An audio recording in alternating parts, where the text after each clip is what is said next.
Hey, what's up, guys? So this is a time lapse of an Elektra painting that I did a few weeks ago, and I thought it'd be fun to just talk about the process here and kind of describe what I'm doing as I'm creating it. Thought it might be interesting. We're gonna try to do this in one take, so we'll see how that goes. But I think it's always nice when these are not so edited. So we'll see how that goes. And so the first thing I did was I blocked out the shape with colors, and then on top of that, once I got a few shapes that I liked, I went right into the ink tool. So I'm using Procreate on this, and there's the actual charcoal tool as well to try to get some of the tones. So yeah, I'm doing this on Procreate on iPad Pro 12 inch, and so now I'm really just getting the background. We're kind of laying it in. Still sketching here, so I'm going from the color shapes into the a more defined sketch, and then sort of the fun part when you start adding colors. So still sketching it out, getting in the details, trying to see what I want this to really be. And you could see in the beginning of the video, it started off as, something that wasn't even Elektra. It was some other shapes, and then I kind of fell into this. So, not super planned out, just kind of rolling with it, kind of painting out of my head. So you can see I'm adding layers here. We've got a little bit of a background, and now we're going to start to add a paint layer. Starting out with some skin tones, and this is going to be the gouache. Going to be a gouache brush in Procreate. So just kind of knocking in details there, knocking in some dark areas, which is probably the opposite way of you should do it, but still light enough.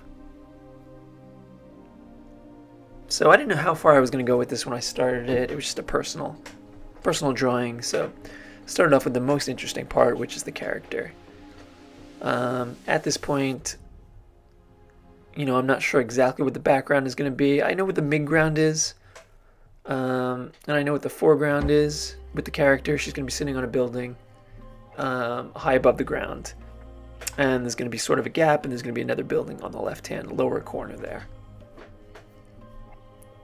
So that's what I have planned at the moment. A little bit of foreshadowing, so you're going to see the leg coming at you, you're going to see the one arm, and the sword, or the sai, I think it's called, coming at you. So at this point, just fiddling with some of the details. Elektra is definitely an interesting character. There's a lot of things there. She's got the dark hair that you can play with. The costume is you got the dark contrast of the dark hair, and then the red costume, which has some flow to it, ribbons and that sort of thing. So it's definitely for me at least, it's definitely a very compelling character. This is the second time that I think I've painted a Elektra, and this is a completely different take than the first time. So really when I'm doing these kind of paintings, it's all about solving problems. So you know what you want, and you have a vision of kind of what the outcome is going to be. But as you're going through this, you want it to look like an interesting image more than anything. I'm not so concerned with realism. I'm not so concerned with is everything perfect, but I want it to be interesting. I want it to be unique as well. It should be original. Not copying somebody else's style. It should be your own style, your own language, artistic language, and that's something that you develop over time. And I'm still developing that for sure. So adding a little bit of a darker skin tone there. Interesting things happening. I like the leg that is actually in the background there. You can see a little bit of a shadow that is really interesting texture to it. It's got sort of a serrated edge, that dark shadow, sort of in the thigh area. That's very interesting. You can see the second half of that leg is actually not perfect anatomy-wise. If this was like a commission or something, definitely would fix that. But for a personal project, I just want to make sure it's interesting. And if it tricks your brain enough and it's still interesting, even though it's not perfect anatomy, then I'm fine with that. That was fine for me. So still no references at this point. So you might notice if you're a big fan of Elektra or Daredevil or these characters, you know, there might be some costume liberties that I've taken here that aren't perfect. I'll adjust that later. The one reference point I did look at, I Googled her costume, and I noticed there was a variety of approaches to the costume. So while I do make a couple of changes later on, for the most part, it's my own interpretation of what's in my brain from growing up, you know, with this character and Daredevil and all the other Marvel characters. So, things I'm liking at this point, I like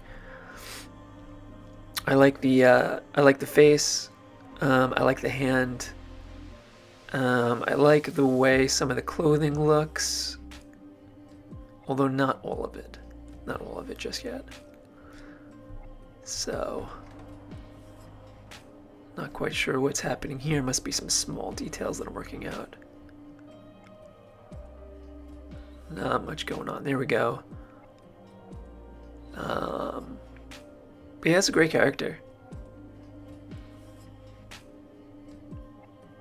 Okay, just kind of working in some of the smaller details there. Adding some tone to the arm.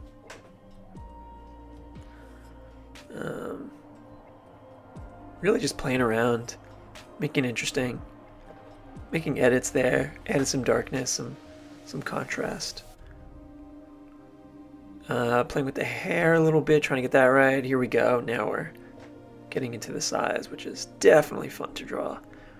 And I think in my head I had an envision of these of just being kind of like dark, almost no detail. But as I started painting it, I had fun and got into the more metallic approach. So this is where I get lost in the details of the hair.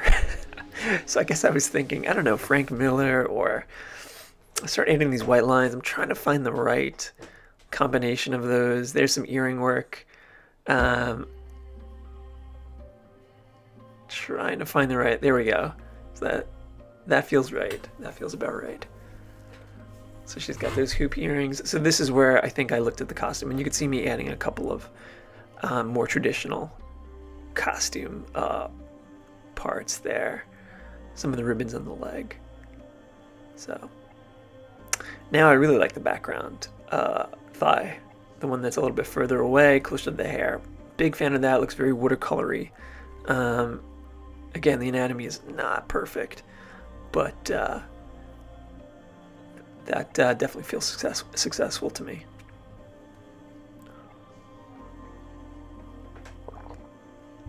I'm also thinking at this point, like, do I want to keep these details in the hair or not?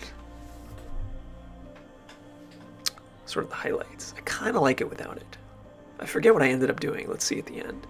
So now I'm getting lost in the background, and I have this I wouldn't say 90 degree, more like 120 degree street angle. So these buildings kind of coming from afar towards her, and then leveling out.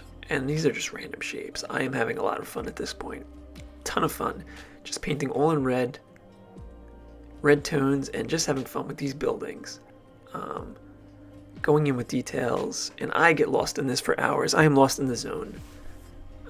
Painting this portion. And I'm playing with the sky a little bit here. I can't quite get what I wanted. And you're gonna see this sky go away. I decide to remove that layer and go in an entirely different direction. A little bit more abstract, a little bit more interesting, I think. So I'm just kind of playing with the sky details, not getting what I want, not using references. And that's okay. I kind of like the blue with the red, but the end of the day, I'm very happy that I got rid of that and went with a different approach. So now I'm just blocking in some details, trying to figure out exactly where I'm going with these buildings and then the middle ground. Kind of had this vision of like light shining through the windows at first, but then I'm like, you know, this doesn't really look like a residential. It doesn't feel like a residential. It doesn't feel like she's going to be sitting on top of a residential. It felt more industrial. So we're going to go in a different direction there. But right now we're just kind of sketching with colors. And still working at the background. Still undecided there. But we'll continue. So I'm adding this figure. This is one of my favorite parts. Right there, working on that character. You know, it's more of a creature than a building, but it kind of just blends into the background, and I'm just having fun adding details and little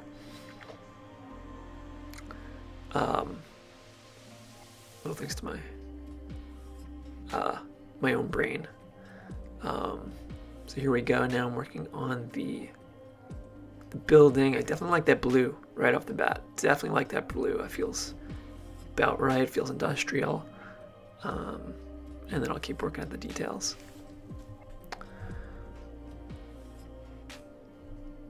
So just adding little knickknacks here and there, getting some textures down. But it needs to be probably a little darker to make sure the character pops. So she's just she's sitting on the corner of the building. So hopefully I add shadows. I think I did. And this is where I decided to just go with buildings everywhere. So complete departure from anything realistic, and we're just going to paint in buildings everywhere. So now it's more of an abstract background, which I really like.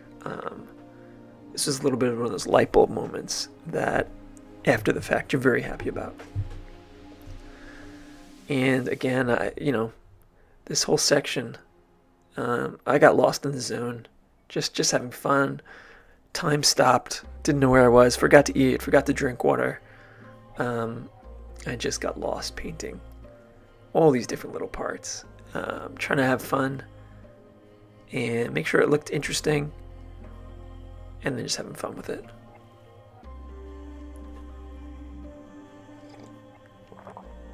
Especially with a personal piece, you want to make sure you're enjoying yourself. So all those little details can look painful looking back, but in the moment, my brain was just, the creativity was just turned on, and I was having a blast. So block in more details here. We're gonna get the sort of the highway going there. Although I think I removed that,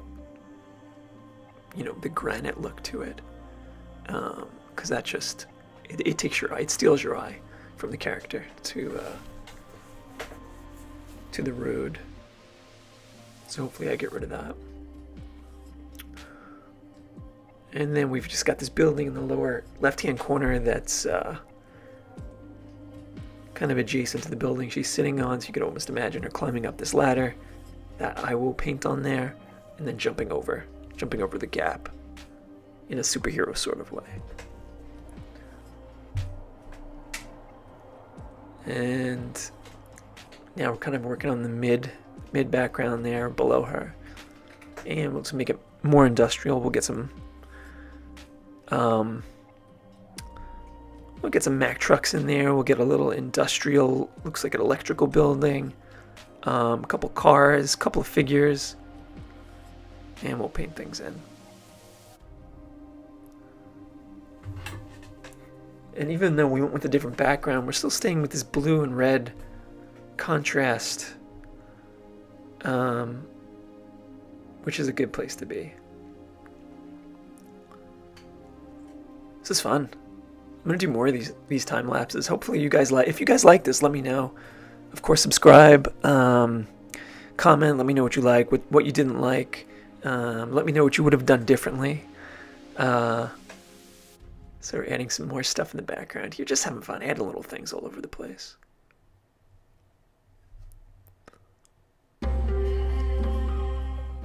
So that flash you see is the app as I'm going through different layers and working different details. There's some shadow.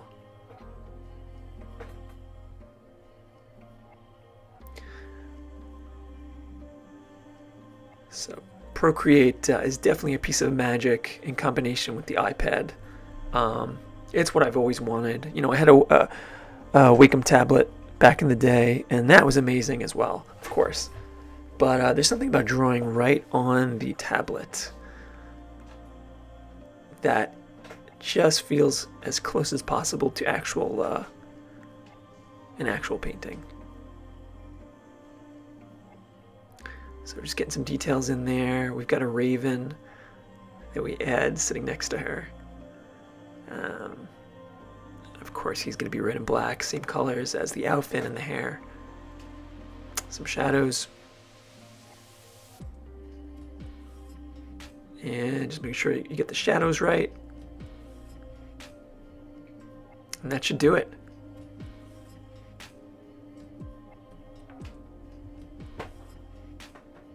In the end, we went with hair. We removed the highlights too, which, and there we've got the graffiti signature. Move it around. So yeah, I decided to get rid of the highlights on the hair, which I'm glad about. It should be all dark, I think. That's it. Thanks for watching.